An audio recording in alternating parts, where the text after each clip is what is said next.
محمد مجاہد auto Nagar جماعت سوم سے وہ آئے عورت اور پردہ کے عنوان پر تقریر پیش کریں۔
السلام علیکم ورحمۃ اللہ وبرکاتہ۔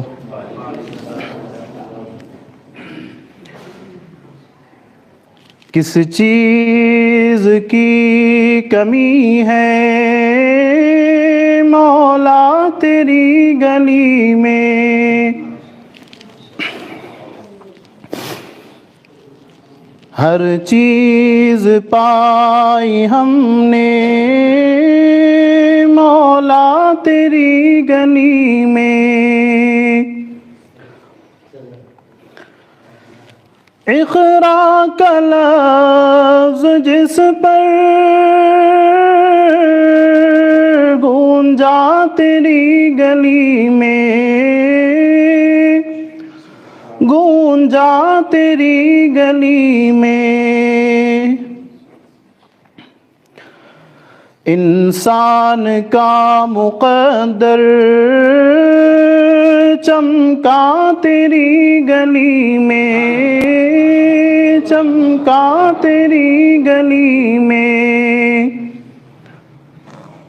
کس چیز کی کمی ہے مولا تیری گلی میں،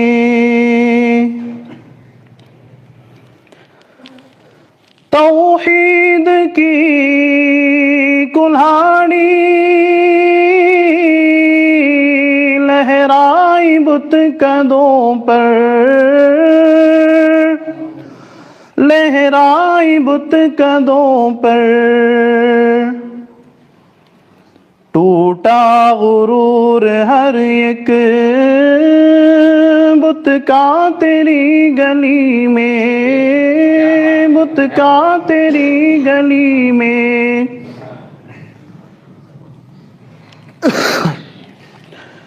دیتا ہے ہر کسی کو تو ظرف کے مطابق، بٹتا ہے آدمی کا صدقہ تیری گلی میں، صدقہ تیری گلی میں، کس چیز کی کمی ہے مولا تیری گلی میں،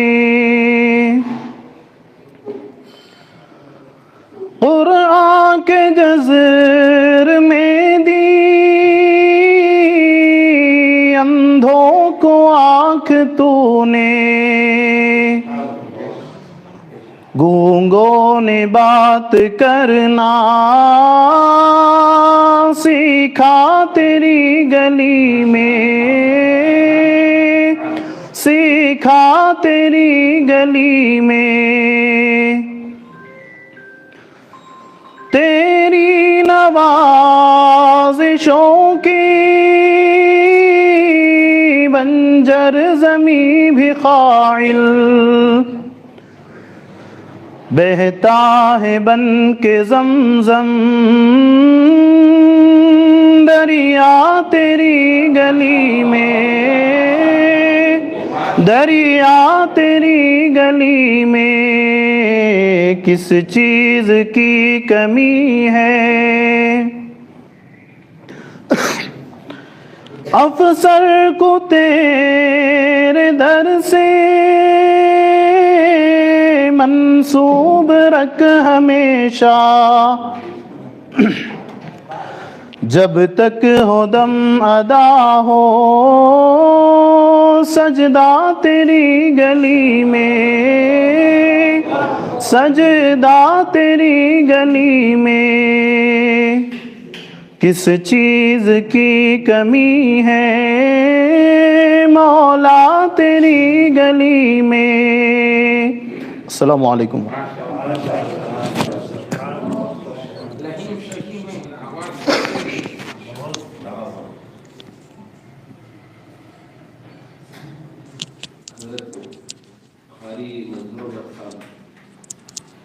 رحمۃ اللہ علیہ ہمارے جو عبدالمنان بیٹے ان کے خاندان ان کے نواسے ہی اسی زمانے میں مرکز میں امام ان کے والد صاحب مرکز میں اذان دیے تو بغیر میں کے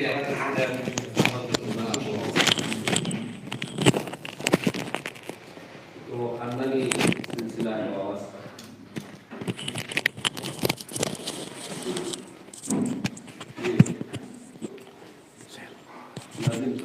آگے بڑھا دو۔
اب میں دعوت دیتا ہوں کہ جماعت سوم کے محمد مجاہد آٹو نگر کے وہ آئے، عورت اور پردے پر روشنی ڈالے۔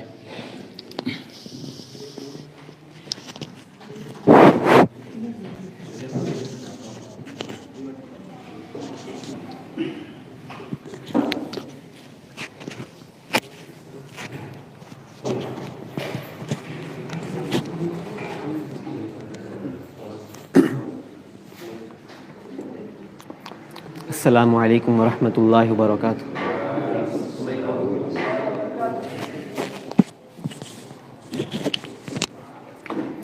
الحمد للہ وکفا وسلام علی عبادہ الذین اصطفیٰ، اما بعد فاعوذ باللہ من الشیطان الرجیم، بسم اللہ الرحمن الرحیم۔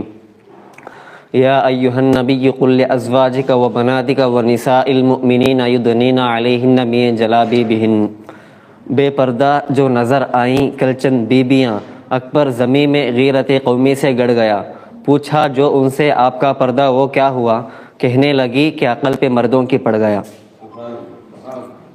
محترم حضرات، میں نے قرآن کریم کی آیت کا ایک ٹکڑا آپ حضرات کے سامنے پڑھا جس کے اندر نبی اکرم صلی اللہ علیہ وسلم کو اس بات کی ہدایت کی گئی ہے کہ اے نبی، اپنی بیویوں اور اپنی بیٹیوں اور تمام مسلمان عورتوں کو اس بات کا حکم دیجئے کہ اپنے اوپر تھوڑی سی چادر لٹکا لے، یعنی کلام اللہ شریف کی اس آیت میں پردے کا حکم نازل ہوا ہے۔ قرآن پاک کی ایک دوسری آیت کا ٹکڑا ہے وَلْيَضْرِبْنَ بِخُمُرِهِنَّ عَلَى جُيُوبِهِنَّ کہ عورتیں اپنی اوڑھنیوں کو سینوں پر ڈال لیا کرے۔ اس آیت سے بھی پردے کی جانب اشارہ ہے۔ مگر دوستوں، جب مذہب اسلام کے روشن ستاروں سے کفر و الحاد، ظلم و جہالت کے بادل چھٹے، بے غیرتی اور بے حیائی کی تاریکیاں ختم ہوئی، قرآن پاک کے عدل و انصاف سے باطل کے لہراتے جھنڈے گر پڑے، مظلوموں اور بے کسوں کو مساوات اور برابری کا درجہ ملا، خاص طور پر ان عورتوں کو جو ظلم و ستم کی چکی میں پس رہی تھی، مصائب و آلام کے پہاڑ ان پر توڑے جا رہے تھے۔ اسلام نے ان کو ذلت و پستی کے غار سے نکال کر بلندی پر پہنچایا۔ ظہور اسلام سے لے کر صدیوں تک مسلمان عورتوں کی بڑائی کے گیت گائے جاتے رہے۔ اگر تاریخ کے اوراق کھولے جائے تو غیر مسلم عورتوں پر مسلمان عورتوں کی فضیلت اور برتری دکھائی دے گی، لیکن دیکھتے ہی دیکھتے پوری دنیا میں شیطانی ڈنکے بجنے لگے۔ مسلمان عورتوں کو مکاری و عیاری کے پھندے میں پھنسانے کے ارادے ہونے لگے۔ مسلمان عورت کو اس کے گھر کے چہار دیواری سے نکال کر شارع عام پر بدنام و رسوا کرنے کی انتھک کوشش کی گئی۔ اسے شمعی محفل بنا کر درندہ صفت انسانوں کے حوالے کیا گیا۔ پردے کی مخالفت میں لاکھوں صفحات سیاہ کر دیے گئے۔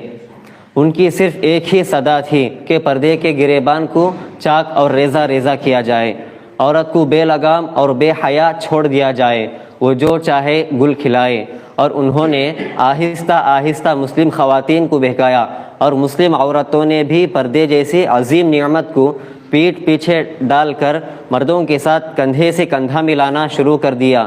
پھر نہ پوچھئے اسلامی معاشرہ کن کن خرابیوں سے دوچار ہوا، کتنی مصیبتوں و آفتوں کا سامنا ہوا۔ بدکاری و زناکاری عام ہوتی چلی گئی۔ مکانوں، دکانوں اور بستیوں اور بیابانوں میں برائیاں ہی برائیاں نظر آنے لگی۔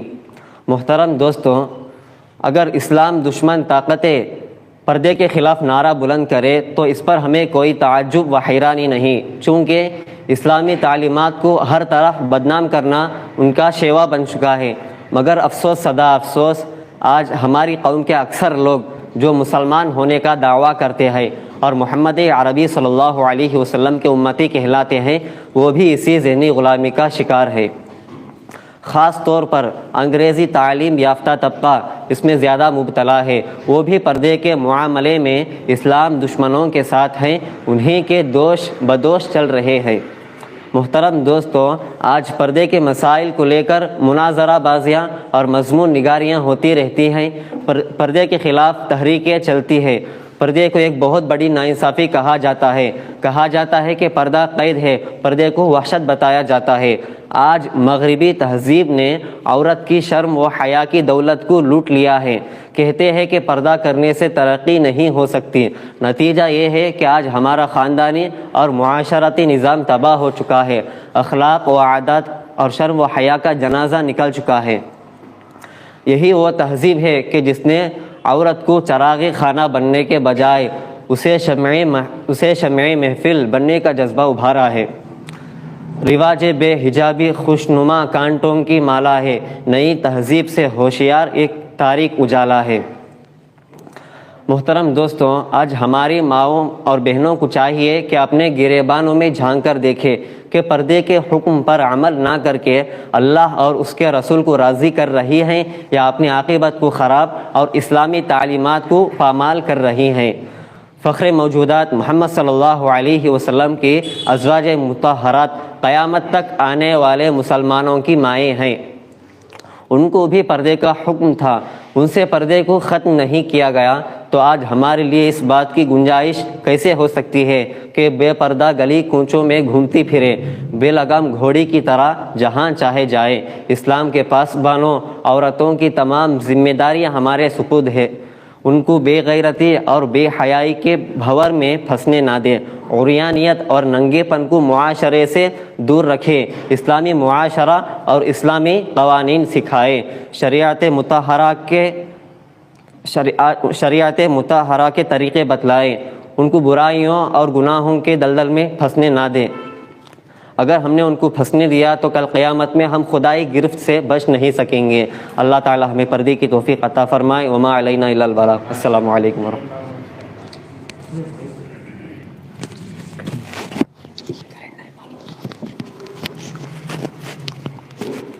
موصوف نے بہترین انداز میں تقریر پیش کیا ہے۔ اللہ تبارک و تعالی موصوف کو بہترین مقرر بنائے۔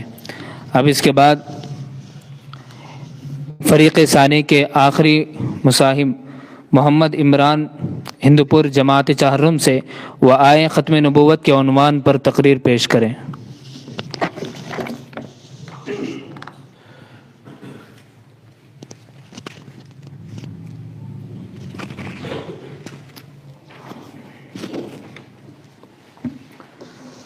السلام علیکم ورحمۃ اللہ وبرکاتہ. الحمد للہ وحدہ والصلاة والسلام علی من لا نبی بعدہ. اما بعد فاعوذ باللہ من الشیطان الرجیم. بسم اللہ الرحمن الرحیم.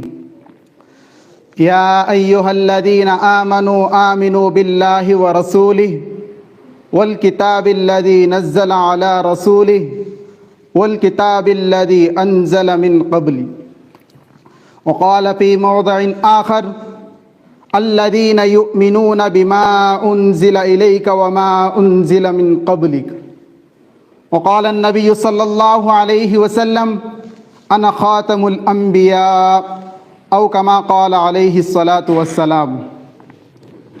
حمد و ثنا خالق کائنات رب دو جہاں کے لیے، درود و سلام ہو آقائے دو جہاں رحمت کائنات فخر موجودات سید الاولین والآخرین امام الانبیاء خاتم النبیین والمرسلین محمد مصطفیٰ صلی اللہ علیہ وسلم کے لیے. حضرات حکم، معزز علماء کرام اور میرے عزیز ساتھیوں، آج جس عنوان کے تحت کچھ عرض کرنا چاہتا ہوں وہ عنوان ایک اہم مسئلے کے تحت ہے. وہ مسئلہ ختم نبوت اور انکار ختم نبوت کا ہے. عقیدہ ختم نبوت مسلمانوں کا ایک اجماعی و اتفاقی عقیدہ ہے کہ محمد عربی صلی اللہ علیہ وسلم خاتم النبیین والمرسلین ہی، اور آپ کے بعد قیامت تک کوئی نبی پیدا نہیں ہو سکتا. ہاں، آپ صلی اللہ علیہ وسلم کے بعد ولی پیدا ہو سکتا ہے، قطب پیدا ہو سکتا ہے، ابدال پیدا ہو سکتا ہے، مفکر پیدا ہو سکتا ہے، مجدد پیدا ہو سکتا ہے، غوث پیدا ہو سکتا ہے، مجتہد پیدا ہو سکتا ہے. آگے یوں کہے کہ آپ صلی اللہ علیہ وسلم کے بعد انسان سب کچھ ہو سکتا ہے مگر نبی نہیں ہو سکتا، اور نہ ہی نبی پیدا ہو سکتا ہے. یہ مسلمانوں کا عقیدہ ہے. اسی کو کہتے ہیں عقیدہ ختم نبوت. یہ ایسا عقیدہ ہے، اس عقیدے کے بغیر آدمی کامل مؤمن نہیں کہلا سکتا، بلکہ یوں کہے کہ وہ مؤمن ہی نہیں کہلا سکتا ہے، کیونکہ اس کی اہمیت اور ثبوت پر ایک دو قرآنی آیات نہیں بلکہ سینکڑوں قرآنی آیات اور احادیث مبارکہ شاہد ہیں. اسی لیے ہم دعویٰ ہی نہیں بلکہ پورے یقین کے ساتھ کہہ سکتے ہیں کہ اس عقیدہ ختم نبوت کے بغیر اسلام نامکمل، دین نامکمل، نماز نامکمل، روزہ نامکمل، حج نامکمل، تلاوت نامکمل، تسبیحات نامکمل. کیونکہ جب ایمان ہی نہیں تو ان سارے اعمال کا مکلف کیسے ہو سکتا ہے؟ چنانچہ اگر آپ تاریخ پر نظر رکھتے ہیں تو آپ کو معلوم ہوگا کہ وفات رسول اللہ صلی اللہ علیہ وسلم کے بعد خلافت صدیق اکبر رضی اللہ عنہ کی عین ابتدائی دور میں مانعین زکوٰۃ برسر بیکار تھے، اور دوسری طرف انکار ختم نبوت کا مسئلہ تھا. دوستوں، اس نازک حالت میں صدیق اکبر رضی اللہ عنہ کے نظر میں اگر اہمیت تھی تو وہ تحفظ ختم نبوت کا مسئلہ تھا، کیونکہ وہ جانتے تھے اگر نبی کی نبوت، نبی کی رسالت ہی باقی نہ رہی تو ان سارے اعمال، نماز، روزہ، زکوٰۃ، حج، تلاوت، ذکر الہی، یہ سب کے سب بیکار ہی.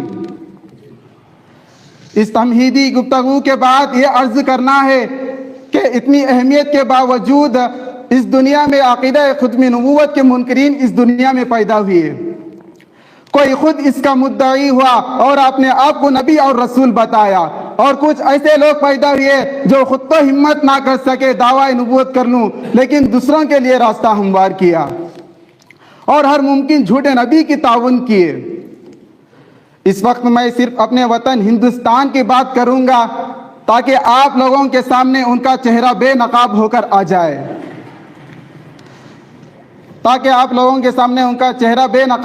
آ جائے، جنہوں نے تقدس کے پردے میں ختم نبوت پر ڈاکہ زنی کی ہے اور مسلمان کے اتحاد کو پارہ پارہ کر دیا ہے. اسلام اور شریعت مصطفیٰ صلی اللہ علیہ وسلم کی شکلیں بگاڑ دی اور مسلمانوں کے اس اجماعی و اتفاقی عقیدے کی دھجیاں اڑا دی ہیں، اور سلسلہ نبوت جاری کرتے ہوئے ولیوں کو بھی نبوت کے مقام پر لا کر کھڑا کر دیا ہے۔ شاید ہماری ان باتوں کو سن کر پریشان ہو رہے ہوں گے کہ دنیا میں ایسا شخص بھی ہو سکتا ہے جو ایسا جرم کرے۔ دوستوں، ہاں ایسا ہوا ہے اور آج بھی ہو رہا ہے۔ اس ملک میں دو شخص پیدا ہوئے، دونوں ہم نام، ہم مزاج، ہم پیشہ۔ ایک کا نام مرزا غلام احمد قادیانی اور دوسرے کا نام احمد رضا خان بریلوی ہے۔ یہ دونوں اس ملک میں انگریز کی ترجمانی کرتے تھے۔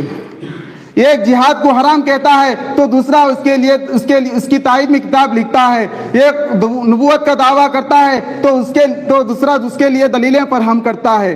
ایک قرآن کریم کو اپنی منہ کے بات کہتا ہے تو دوسرا اس میں تبدیل و تحریف کرتا ہے۔ ایک علماء حق کو گالیاں دیتا ہے تو دوسرا علماء حق پر کفر کا فتویٰ لگاتا ہے۔ الغرض ان دونوں نے اپنی پوری ہمت و قوت کے ساتھ اسلام کی مخالفت اور ختم نبوت پر ڈاکہ زنی کی ہے۔ مرزا غلام احمد قادیانی کھل کر میدان میں آ گیا اور دعوی نبوت اور رسالت کر کے پوری دنیا کو حیرت زدہ کر دیا ہے، کیونکہ یہ آدمی اپنے اعمال و کردار، اخلاق و معاملات، رہن سہن، تعلیم و تربیت، سیرت و صورت، ہر لحاظ سے ایسا گھٹیا انسان تھا جس کو نبی تو دور کی بات کوئی اس کو شریف انسان بھی نہیں کہہ سکتا ہے۔ لیکن پھر بھی اس نے انگریزوں کے اشارے پر اسلام کی اور مسلمانوں کے ہر خلاف ہر طرح سے ڈرامہ کیا ہے۔ بس میں اسی بات پر اپنی تقریر ختم کرتا ہوں۔ آخر دعوانا الحمدللہ رب العالمین والسلام علیکم ورحمۃ اللہ وبرکاتہ۔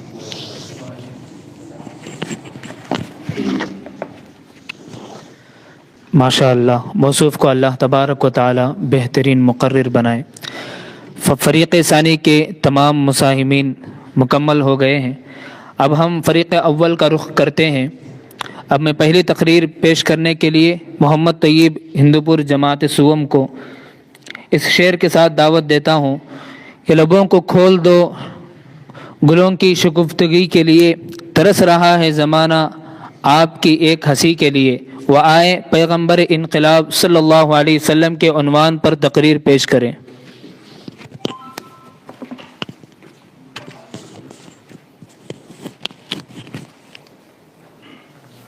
السلام علیکم ورحمۃ اللہ وبرکاتہ۔ الحمد للہ وحدہ والصلاة والسلام علی من لا نبی بعدہ۔ اعوذ باللہ من الشیطان الرجیم، بسم اللہ الرحمن الرحیم۔ فلعلک باخع نفسک علی آثارہم ان لم یؤمنوا بہذا الحدیث اسفا۔ وقال علیہ الصلاة والسلام اخفت فی اللہ وما یخاف احد ولقد اوذیت فی سبیل اللہ وما یوذی احد، او کما قال علیہ الصلاة والسلام۔ گوشہ گوشہ دنیا کا تھا خزاں کا گہوارہ، گوشہ گوشہ دنیا کا تھا خزاں کا گہوارہ، ساتھ میرے آقا کے دائمی بہار آئی۔ لفظ ہے حسین کتنا کہہ رہے ہو گل جس کو، خوشبوئے محمد ہے اور خدا کی رعنائی۔ حضرات حکم، مؤخر اساتذہ اکرام اور عزیزان انجمن، آج میں آپ لوگوں کے سامنے اس جلیل القدر، عظیم المرتبت اور رفیع الشان ہستی کے تذکرے کی سعادت حاصل کر رہا ہوں، جو اگر ایک طرف تاریخ انسانی کا سب سے بڑا ہمدرد، سب سے بڑا غمخوار، سب سے عظیم محسن ہے، تو دوسری طرف تاریخ ظلم و جور کا سب سے زیادہ ستم زدہ، سب سے زیادہ مظلوم و مکروب بھی ہے۔ ہاں، آج میں اس محسن اعظم کی داستان دل خراش اور قصہ دل نواز سناؤں گا۔ حضرات، آپ کو اچھی طرح معلوم ہے کہ 6 صدی عیسوی میں عالم انسانیت سسک رہا تھا، گلشن ارضی ماتم کدا بنا ہوا تھا، ہر طرف ظلم و جور اور جبر و تشدد کی تند و تیز ہوائیں چل رہی تھی، ہر سمت نفرت و عداوت کے شعلے بھڑک رہے تھے، کمزوروں پر ظلم و ستم کے پہاڑ توڑے جا رہے تھے، معصوم بچیوں کو زندہ درگور کیا جا رہا تھا، مظلوم عورتوں کو جانوروں سے بھی بدتر سمجھا جا رہا تھا۔ غرض ہے کہ انسان وحشی درندہ بن چکا تھا اور انسانیت تباہی و بربادی کے آخری نشان تک پہنچ چکی تھی کہ اچانک رحمت خداوندی جوش میں آئی اور عرب کے تپتے ہوئے صحرا میں اس نبی امی کا ظہور ہوا جو سارے جہاں کا درد اپنے سینے میں سمیٹے ہوئے تھا، جو خنجر چلے کسی پہ تڑپتے ہیں ہم امیر کا حقیقی مصداق تھا، انسانیت کا غمخوار مظلوموں کا مددگار تھا، یتیموں کا والی غلاموں کا مولا تھا۔ چنانچہ اس ذات مقدس نے ان تمام ظلم و ستم کے خلاف علم بغاوت بلند کیا، انسانوں کو صحیح راہ دکھانے کی کوشش کی، انہیں ضلالت کے اندھیروں سے نکال کر ہدایت کی روشنی میں لا کھڑا کیا، زنجیر غلامی میں جکڑے ہوئے انسانوں کو آزادی کی فضا بخشی، معصوم کلیوں کو مسکرانے کا حق عطا کیا، مظلوم عورتوں کو باعزت مقام دیا، بگڑے ہوئے معاشرے کی اصلاح کی اور تڑپتی ہوئی انسانیت کی مسیحائی کی۔ حضرات، ایسی عظیم ہستی، ایسی مقدس ہستی، ایسی بابرکت ہستی، ایسی پاکیزہ ہستی تو اس قابل تھی کہ اسے سینے سے لگایا جاتا، اسے پلکوں پہ بٹھایا جاتا، اس کے پاکیزہ جذبات کا احترام کیا جاتا، اس کے مقدس پیغام کو سمجھا جاتا، اس کی بے چینی اور تڑپ کو محسوس کیا جاتا، مگر یہ خود غرض دنیا، انسان کی دشمن دنیا، ظلمت کی پرستار دنیا، وحشت و بربریت کی ماری ہوئی دنیا یہ کیوں کر برداشت کر سکتی تھی؟ اسے کیوں کر صبر و شکیبائی حاصل ہو سکتی تھی؟ چنانچہ چرغ نیلی فام اس بات پر شاہد و عادل ہے کہ جب وہ عالم کا مسیحا، انسانیت کا غمخوار، مظلوموں کا مددگار، بے سہاروں کا آسرا، یتیموں کا والی، غلاموں کا مولا اس جہان رنگ و بو میں جلوہ گر ہوا، اسی دم ظلم و ستم اور جبر و تشدد کی آندھیاں چلنے لگی، نفرت و تعصب کے شعلے بھڑکنے لگے، وحشت و بربریت کے پہاڑ توڑے جانے لگے۔ حضرات، اگر آج مجھ سے سوال کیا جائے کہ بتاؤ تاریخ انسانی کا سب سے بڑا ہمدرد، سب سے بڑا غمخوار کون تھا؟ کس کے سینے میں سارے جہاں کا درد بھرا ہوا تھا؟ کس نے انسانیت کو حیات نو بخشی تھی؟ تو میں کہوں گا وہ نبی اکرم، شفیع اعظم، محسن اعظم صلی اللہ علیہ وسلم ہی۔ اگر آج مجھ سے سوال کیا جائے کہ بتاؤ تاریخ ظلم و جور اور جبر و تشدد کا سب سے زیادہ مظلوم اور سب سے زیادہ مکروب کون تھا؟ کس کو سب سے زیادہ تکلیفیں دی گئی اور کس کو سب سے زیادہ اذیتیں پہنچائی گئی؟ تو میں کہوں گا حضور اکرم، شفیع اعظم، فخر دو عالم صلی اللہ علیہ وسلم ہیں، کیونکہ ہمارے پاس اس کے شواہد و دلائل موجود ہیں۔ حضرات، کیا یہ تاریخ انسانی کی عجیب ستم ظریفی نہیں ہے؟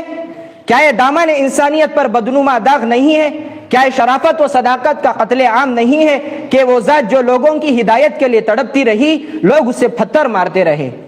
وہ ذات جو لوگوں کی ہدایت کے وہ ذات جو لوگوں کی کامیابی کے لیے اپنے وجود کو گھلاتی رہی، لوگ اسے گالیاں دیتے رہے؟ وہ ذات جو لوگوں کو طوق غلامی سے نجات دینے کے لیے کوشاں رہی، لوگ اس کی پیٹھ پر اونٹ کا اوجھ رکھتے رہے؟ وہ ذات گرامی جو لوگوں کو ظلم و جور سے نجات دینے کے لیے پریشان رہی، وہ ذات جو لوگوں کو نجات دینے کے لیے پریشان رہی، لوگ اسے قتل کرنے کے لیے گھات لگاتے رہے؟ وہ ذات جس نے عورتوں کو سماج میں باعزت مقام بخشا تھا، انہی عورتوں میں سے ایک بدبخت عورت اسے زہر کھلا کر اپنے بدبختانہ کردار کا مظاہرہ کرتی رہی۔ حد ہو گئی انسانیت کی خساست و رذالت کی، احسان فراموشی و حق فراموشی کی، اور لاکھوں درود و سلام ہو اس محسن اعظم صلی اللہ علیہ وسلم پر جو یہ تمام کچھ سنتا رہا، سہتا رہا، پھر بھی ان کی کامیابی و کامرانی کے لیے تڑپتا رہا، سلگتا رہا، پگھلتا رہا۔ سامعین محترم، ایسے وقت میں ہمارے اوپر واجب ہوتا ہے کہ ہم بھی ان کی آشفتہ سری کا نداوائے پہم کریں اور ان کی دریدہ دہنی کا دندہ شکن جواب دے، اور مادہ پرست اور کور چشم دنیا کو بتائے کہ وہ محسن اعظم اور رہبر کامل نے دنیا والوں کو کیا کیا دیا ہے، اور انسانیت پر کیسے کیسے عظیم الشان احسانات، انعامات فرمائے ہیں۔ آج ان خوشہ چینیوں اور احسان فراموشوں سے میں پوچھنا چاہتا ہوں کہ بتاؤ انقلاب دہر کا روح رواں وہ کون تھا؟ انقلاب دہر کا روح رواں وہ کون تھا؟ باعث تخلیق ہستی کن فکاں وہ کون تھا؟ وہ کہ نازاں جس پہ تھا خود خالق عرش عظیم، وہ کہ نازاں جس پہ تھا خود خالق عرش عظیم، ایسا کامل اس جہاں میں اے زماں وہ کون تھا؟ ہاں تم یہ کہہ سکتے ہو کہ تمہاری بات ہماری سمجھ میں نہیں آ رہی ہے کیونکہ ان کا تعلق روحانیت سے ہے، تو اے نیچریت کے پجاریوں اور مادیت کے پرستاروں، بتاؤ اس خزاں نصیب اور ہرما زادہ دنیا کو حیات تازہ کس نے بخشی تھی؟ تڑپتی ہوئی انسانیت کی غمخواری کس نے کی؟ نفرت کی آندھیوں میں شمع الفت کس نے جلائی؟ مساوات کا علم کس نے بلند کیا؟ بتاؤ اے ظالموں، بتاؤ مذہبی اداروں میں شخصیت پرستی کے بجائے خدا پرستی کس نے قائم کی؟ اعتقادیت میں توہمات کے بجائے حق کی بنیاد کس نے ڈالی؟ سیاست میں شہنشاہیت کے بجائے عوامی حکومت کا راستہ کس نے دکھایا؟ سماج کی تنظیم کے لیے ظلم کے بجائے عدل کی بنیاد کس نے ڈالی؟ بتاؤ خاموش کیوں ہو؟ ہاں میں جانتا ہوں کہ تمہارے پاس اس کا کوئی جواب نہیں۔ سنو، تاریخ شہادت دیتی ہے یہ تمام چیزیں انسانیت کو پیغمبر اسلام سے ملی، یہ تمام چیزیں انسانیت کو پیغمبر اسلام سے ملی۔ آپ صلی اللہ علیہ وسلم کے سوا کوئی نہیں جس کی طرف حقیقی طور پر ان کارناموں کو منسوب کیا جا سکے۔ دوسرے تمام انسان آپ کے انقلابی دھارے کو استعمال کرنے والے ہیں، نہ کہ اس کو وجود میں لانے والے۔ کم از کم اتنا تو کہنا ہی ہوگا، ہو لاکھوں سلام اس آقا پر دل لاکھوں جس نے جوڑ دیے، ہو لاکھوں سلام اس آقا پر دل لاکھوں جس نے جوڑ دیے، دنیا کو دیا پیغام سکون، انسانوں کے رخ موڑ دیے۔ اس محسن اعظم نے الیاس عالم کو، اس محسن اعظم نے الیاس کیا کیا نہ دیا عالم کو، دستور دیا، منشور دیا، کئی راہیں دی، کئی موڑ دیے۔ بس اسی بات پر میں اپنی تقریر کو ختم کرنا چاہتا ہوں۔ وآخر دعوانا ان الحمد للہ رب العالمین۔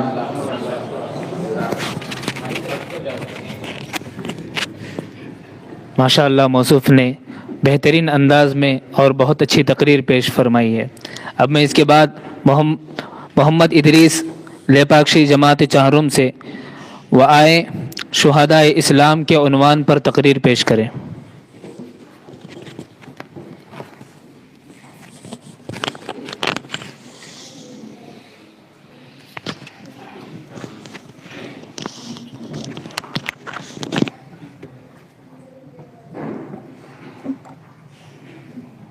السلام علیکم ورحمۃ اللہ وبرکاتہ۔ الحمد للہ وحدہ والصلاة والسلام علی من لا نبی بعدہ، فاعوذ باللہ من الشیطان الرجیم، بسم اللہ الرحمن الرحیم، والذین جاہدوا فینا لنہدینہم سبلنا وإن اللہ لمع المحسنین۔ یہ شہادت گہے الفت کے قدم رکھنا ہے، یہ شہادت گہے الفت میں قدم رکھنا ہے، لوگ آسان سمجھتے ہیں مسلمان ہونا۔ لاحق صدر، محترم اساتذہ اکرام اور عزیز ساتھیوں، آج میں آپ حضرات کے سامنے شہداء اسلام جیسے اہم موضوع پر کچھ کہنے کی کوشش کر رہا ہوں۔ دعا کرے کہ اللہ تعالیٰ مجھے اور آپ کو شہادت کی دولت سے مالا مال فرمائے۔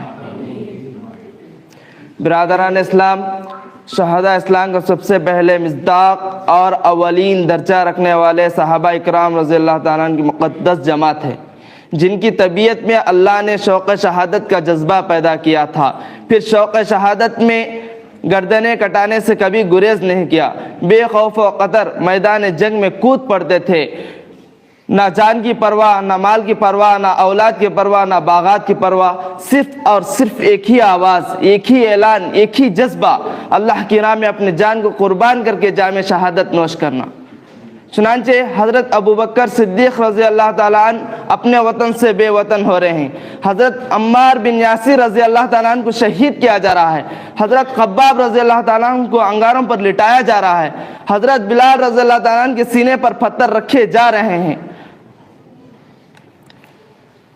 الغرض ایک بعد دیگر صحابہ اکرام رضی اللہ تعالیٰ عنہ حضور اقدس صلی اللہ علیہ وسلم کے قدم مبارک میں اپنے جانوں کا نذرانہ پیش کر رہے ہیں۔ دیکھتے دیکھتے باری آ جاتی ہے حضور صلی اللہ علیہ وسلم کے چچا کی، حضرت حمزہ کی۔ وہ آپ صلی اللہ علیہ وسلم کی خدمت میں حاضر ہو کر عرض کرتے ہیں، اے میرے بھتیجے، اب صبر کا پیمانہ لبریز ہو چکا ہے، اب قوت برداشت جواب دے چکی ہے، اس لیے مجھے اجازت دیجیے میدان کارزار میں جا کر جنگ میں شریک ہو کر جام شہادت نوش فرماؤں۔ سرکار دو عالم صلی اللہ علیہ وسلم نے فرماتے ہیں چچا تھوڑا ٹھہر جاؤ۔ سیدنا حمزہ رضی اللہ تعالیٰ عنہ عرض کرتے ہیں اے میرے لاڑیلے بھتیجے، آپ ہر ایک کو اجازت دے رہے ہیں، آخر مجھ کو کیوں اجازت نہیں دیتے؟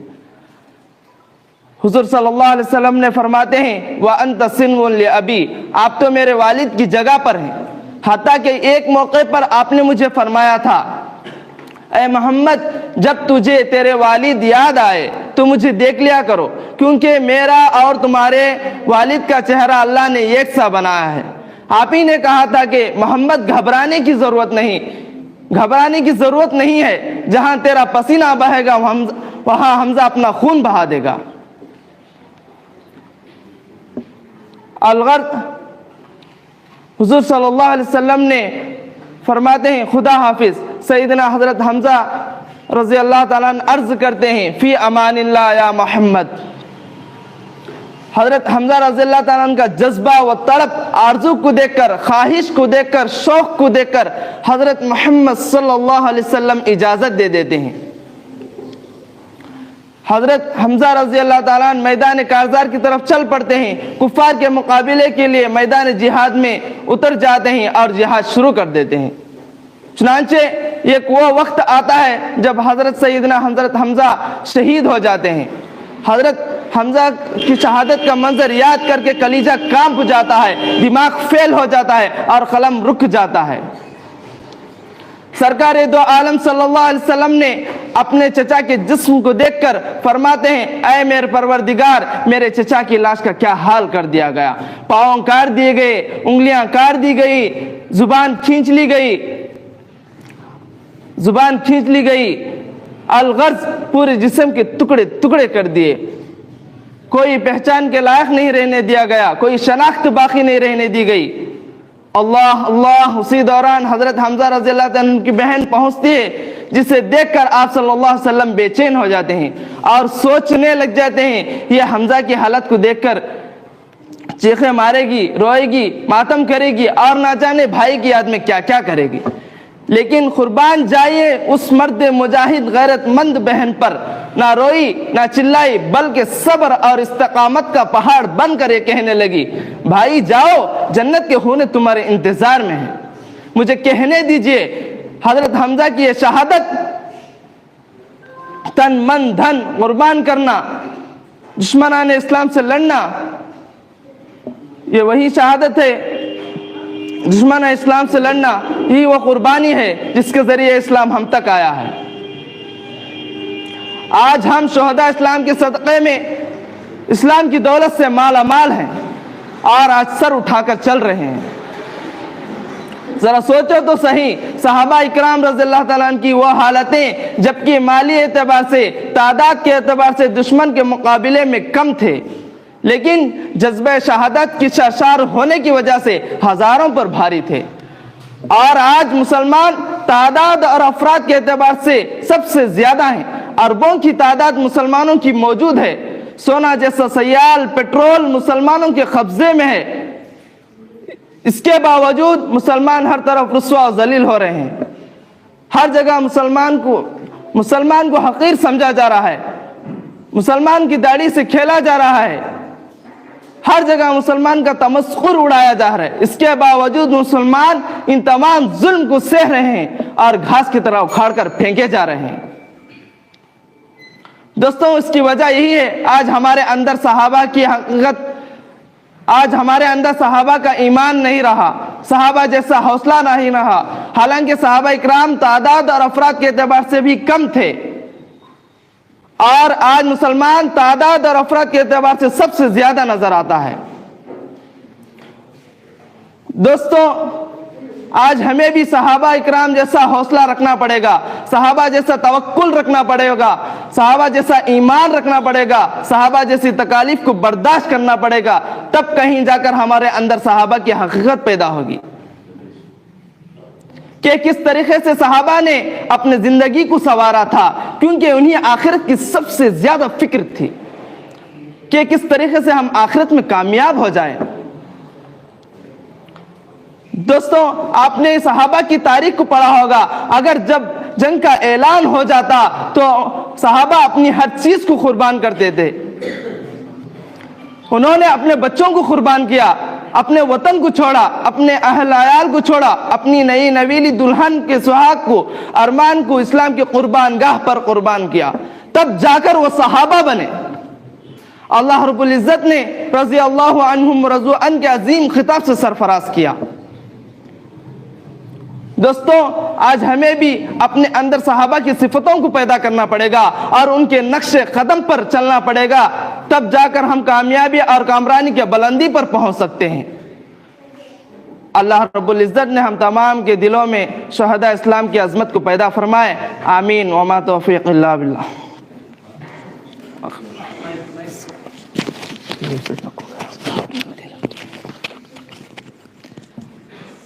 ماشاء اللہ، اللہ تبارک و تعالی موصوف کو بہترین مقرر بنائے۔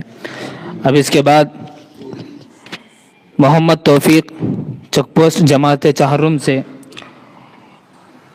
میں دعوت دیتا ہوں اس شعر کے ساتھ۔ یہ مدرسہ ہے تیرا میکدہ نہیں ساقی، یہ مدرسہ ہے تیرا میکدہ نہیں ساقی، یہاں کے خاک سے انسان بنائے جاتے ہیں، وہ آئے عصر حاضر اور اس کے تقاضے کے عنوان پر تقریر پیش کریں۔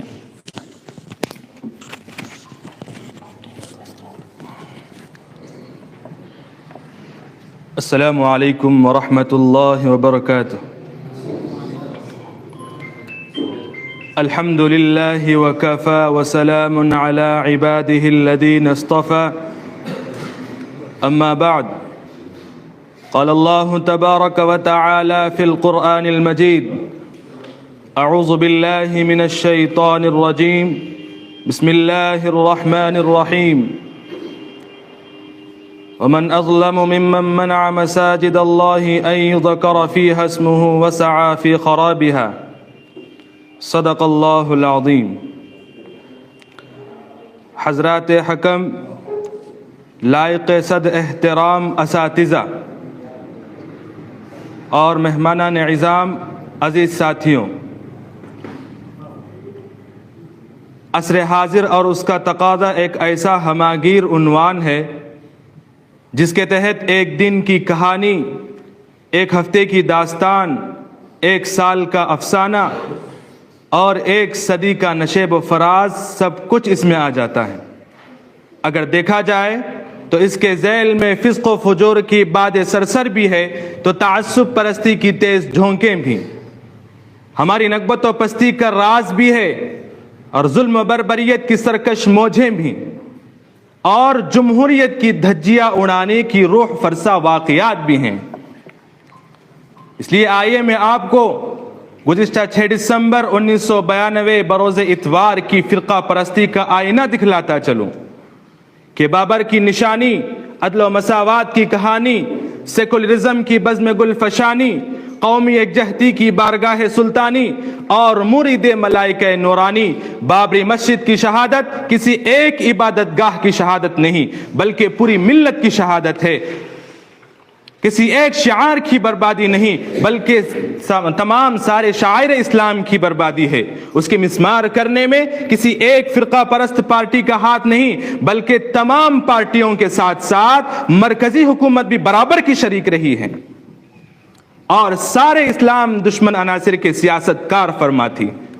گویا کہ حکومت ہند نے مسلمانوں کے دلوں پہ خنجر چلا دیا۔ اے ملت کا درد رکھنے والوں، مجھے کہنے کی کھلی چھوٹ دے دو کہ حکومت کی باغ دوڑ اور لگام جس کے ہاتھوں میں ہے، جو پارٹی جمہوریت کے دعوے دار ہے، جو تنظیم یکجہتی کا نعرہ لگا رہی ہے، در حقیقت بابری مسجد کی شہادت اسی پارٹی کی کارستانی ہے۔ کیا 1949 کے اندر مسجد کے محراب پہ رام کی مورتی کا نصب کرنے کا دور یاد نہیں؟ کیا مسجد کو تالا لگوانے کی تاریخ بھلا دی گئی؟ کہ یہ شیلا نیاز فرقہ واریت داستان پارینہ بن گئی؟